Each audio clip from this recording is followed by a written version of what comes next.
नमस्कार दोस्तों, मेरा नाम है ज्योति तनेजा भसीन। सबसे पहले आप सभी से अपील कि मेरे चैनल को सब्सक्राइब कर लीजिए। दोस्तों, इतिहास में पहली बार किसी देश की वजह से अमेरिका की शर्मनाक हार हुई है। इतिहास में पहली बार अमेरिका ऐसा सन हुआ है कि उसकी रातों की नींदें उड़ गई हैं। ईरान ने ऐसा क्या किया कि अमेरिका को हार का सामना करना पड़ा। ईरान ने ऐसा क्या किया कि इजराइल को कहना पड़ा कि अब हम युद्ध को जल्दी खत्म कर देंगे। ईरान ने ऐसा क्या किया कि इजराइल को कहना पड़ा कि अब हम ईरान के ऑयल हब पर हमला नहीं करेंगे। ईरान ने ऐसा क्या किया कि रशिया और चाइना जो ईरान को सहयोग करते हैं वो भी भौचक्के रह गए, उनकी भी आंखें फटी की फटी रह गई। देखिए, ईरान ने आधी रात को F-35 जो कि अमेरिका का अभेद्य फाइटर जेट्स का राजा कहा जाता है, जो इनविजिबल कहा जाता है, उसको रडार पर लेकर के उसको निशाने पर ले लिया, उस पर निशाना साध दिया। अमेरिका भौचक्का। ये उसके साथ क्या हुआ? इस फाइटर जेट के पीछे तो अमेरिका के 30 सालों की मेहनत है। इस फाइटर जेट की रिसर्च करते करते 400 बिलियन अमेरिका ने खर्च कर दिया। इसे कैसे ईरान ने पकड़ लिया? इसे कैसे ईरान ने निशाना बना दिया? अब ये जो सवाल है ना, ये ना सिर्फ अमेरिका के लिए बल्कि दुनिया भर की जितनी आर्मीज हैं, दुनिया भर के जितनी फाइटर जेट बनाने वाली कंपनियां हैं, सबके लिए एक क्वेश्चन मार्क हो गया है। ये ईरान ने कैसा कर दिया? पहले तस्वीर देखिए। ये तस्वीर IRGC ने जारी की है, जो कि ईरान की आर्मी है। ईरानी आर्मी ने इसको निशाना बनाया। रात के वक्त अमेरिका का ये फाइटर जेट उड़ रहा था, और जब ये फाइटर जेट उड़ रहा था तो ईरान ने अपने रडार सिस्टम में उसे देखा। अब ये तो किसी रडार के पकड़ में आता नहीं है, फिर ईरान ने ऐसा कौन से रडार सिस्टम का इस्तेमाल किया? सवाल तो ये खड़ा होता है। देखिए, कहा यह जा रहा है कि ईरान ने अपने हीट सेंसर का इस्तेमाल करके इसको देखा, और जब इसे हीट सेंसर का इस्तेमाल किया तो कुछ ये इस तरह से सफेद रंग का नजर आया।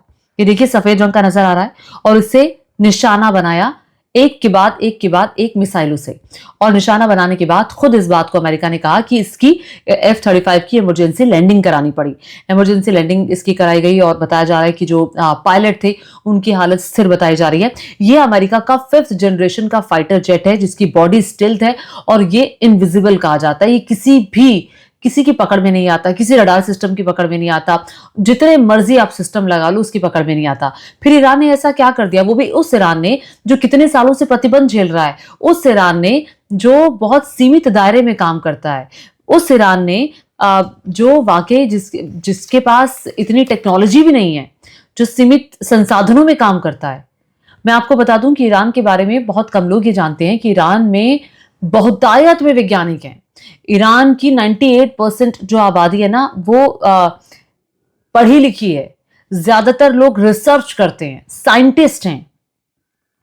ईरान ने भले ही कुछ किया हो ना किया हो, ईरान में जो भी चल रहा हो, लेकिन ईरान ने लिटरेसी का बहुत ख्याल रखा, और ईरान ने पढ़ाई पर बहुत ध्यान दिया, रिसर्च पर बहुत ध्यान दिया। और ये उसी का नतीजा है कि बहुत कम, चूंकि वहां का रडार सिस्टम तो महंगा है भी नहीं, उनका खुद से डेवलप किया गया रडार सिस्टम है, और उसी रडार सिस्टम ने हीट टेक्निक का, हीट सेंसर्स का इस्तेमाल करके इस फाइटर जेट को पकड़ा और निशाना बना दिया।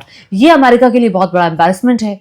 दुनिया कह रही है, अमेरिका तो इस पर मतलब बाँछें उसकी खिल जाती थी। अमेरिका तो इसकी बात करके फूला नहीं समाता था। अमेरिका तो इसका दम बढ़ता था दुनिया भर में कि हमारे पास 5th जनरेशन का फाइटर जेट F-35 है, जो किसी की भी पकड़ में, किसी रडार सिस्टम की पकड़ में नहीं आ सकता।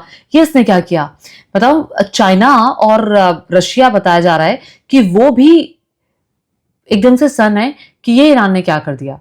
ये इस तरह का तो कोई सेंसर उन्होंने भी नहीं बनाया था, और जो ईरान ने पकड़ लिया। मैं आपको बता दूं, अमेरिका को इस युद्ध में जो उसने बिना सोचे समझे, जैसा कहा जाता है कि इजराइल के कहने पर शुरू किया, बहुत तगड़े झटके लगे हैं। इन झटकों में कहा यह जा रहा है कि ईरान ने 16 से 17 जो अमेरिका के एयरक्राफ्ट हैं उन्हें निशाना बनाया है, जिसमें F-35 भी आता है, जो रात के समय देखिए कैसे ग्लो कर रहा है। ये रडार से छुप जाता है, ऐसा अमेरिका लगातार दावा करता रहा, लेकिन ये हीट सेंसर ने इसे पकड़ लिया। अब ये जो फाइटर जेट US के निशाने पर लिए गए हैं, F-35 रहे, एक F-15 रहे, और इसके अलावा कई सारे जो जेट्स हैं वो निशाने पर रहे हैं, जिससे अमेरिका अब बिल्कुल भौचक्का रह गया है। मैं आपको बता देती हूँ, 17 एयरक्राफ्ट है US जो अब तक हो चुका है, जिसमें से 3 F-15 जेट्स हैं, KC-135 टैंकर भी हैं, और ये रिपोर्ट जो है ये ब्लूमबर्ग ने छापी है। ब्लूमबर्ग की तरफ से बताया गया है कि अमेरिका को इतना नुकसान हो चुका है। इसके अलावा ऑयल प्राइसेस बढ़ रहे हैं, अमेरिका पे दबाव है, बहुत सारी चीजें जो चल रही हैं वो तो अलग से है ही हैं। अब इस वजह से चूंकि अमेरिका सन डोनाल्ड ट्रंप का चेहरा देखिए कैसे लटका हुआ है, वो तो सोच रहे हैं ये उनके साथ हुआ क्या। हम तो जगह जगह जाकर कहते थे कि अमेरिका वेपन्स बेच रहा था, अमेरिका कह रहा था कि देखिए हर जगह युद्ध लड़ा करके पिछले 20-25 सालों से अमेरिका यही तो कर रहा है, हर जगह लड़ाई लगवाता है, फिर लोग उनसे हथियार खरीदते हैं, हथियार लॉबी चलती है, पैसा कमाता है, ये तो उसका काम है ना। अमेरिका इसी का दम बताता था कि भैया ये 5th जनरेशन का फाइटर जेट, ये इतनी जनरेशन का फाइटर जेट जिसे कोई पकड़ नहीं सकता। अब अमेरिका पे कौन भरोसा करेगा। ईरान जैसे मुल्क ने किस तरह से पकड़ करके उनके फाइटर जेट F-35 तक को निशाना बना लिया। अब देखिए अमेरिका दबाव में है, अमेरिका खुद डोनाल्ड ट्रंप पर दबाव है कि ये युद्ध बंद किया जाए, उनको निकलने का रास्ता नहीं मिल रहा है। और ऐसे में डोनाल्ड ट्रंप को आकर के कहना पड़ता है कि मेरे कहे के बिना इजराइल ने ईरान के गैस हब पर निशाना साध लिया। दरअसल ये शुरुआत तब से हुई थी जब अमेरिका ने इजराइल ने ईरान के गैस हब पर निशाना साधा, और उस गैस हब पर निशाना साधने के बाद ईरान बिदक गया। ईरान ने कहा कि अब तुमने हमें छेड़ दिया, हम छोड़ेंगे नहीं। इजराइल पे धमाके किए, रास लफान रिफाइनरी जो कतर में है उस पर धमाके किए, सऊदी अरब में धमाके हुए, हर जगह जो ऑयल इंफ्रास्ट्रक्चर है, गैस इंफ्रास्ट्रक्चर है, उस पर निशाना साधना शुरू किया। अब अमेरिका कह रहे हैं कि ऐसे हमले ईरान पर नहीं होंगे, इजराइल तक को कहना पड़ा है। अब देखना ये होगा कि युद्ध कब तक आगे जाता है, लेकिन ईरान ने जो झटका अमेरिका को दिया है ये सालों साल अमेरिका याद रखेगा, इसमें कोई दो राय नहीं है। आपको मेरा ये वीडियो कैसा लगा नीचे कमेंट करके जरूर बताइएगा, और साथ ही साथ मुझे सब्सक्राइब करना मत भूलिएगा। मेरे वीडियो को शेयर जरूर करिएगा। धन्यवाद।